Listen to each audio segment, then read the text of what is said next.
Praise the lord.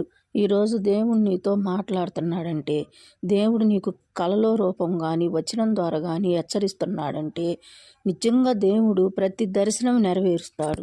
దేవుడు నువ్వు నిజంగా నిజమైన భక్తిపరుడివి, భక్తిపరురాలు అయితే నువ్వు నిజంగా స్తుతించి దేవుణ్ణి ఆరాధించి ఆయన గణపరిచి నిజంగా ఆయన నీ హృదయం అంతటా ఆయన నింపుకొని ఉండట్టయితే దేవుడు నీకు ఇచ్చే ప్రతి దర్శనం నెరవేరును.